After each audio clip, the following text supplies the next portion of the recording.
The machine that you're looking at here is my mid-2012 12-core Mac Pro.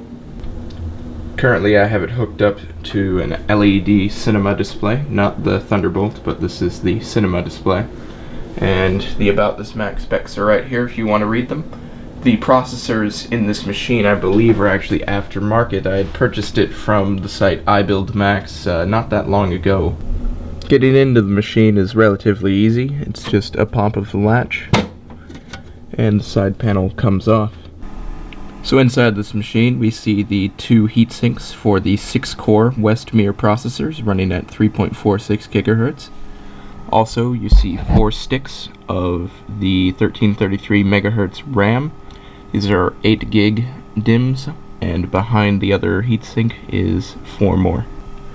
And above that we see the big ATI Radeon. Now I believe AMD actually owned the company at this point, but they were still licensing it under the ATI name because AMD was afraid of consumer fallback on NVIDIA cards. Instead they went with the ATI name and then slowly just transitioned over to AMD. Above that, with the blinking blue light every once in a while, that is a 2 terabyte Samsung SSD that is running with a OWC to SSD to PCI adapter. Now, the reason I'm doing that instead of using one of the 4 drive bays is because this Mac Pro's interface only supports up to, I believe, SATA 2, not SATA 3. Anyway, it gets much faster speeds when you use a PCI adapter. As far as software goes, you're not at all limited. You can actually run the latest version of Final Cut Pro X, the latest version of Mac OS X Sierra. Anything that a Mac that you're buying new from the store, this Mac can run it.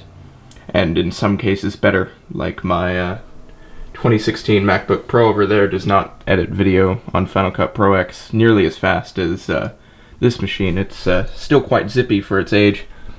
Now, would I recommend buying one of these in 2016 or soon to be 2017?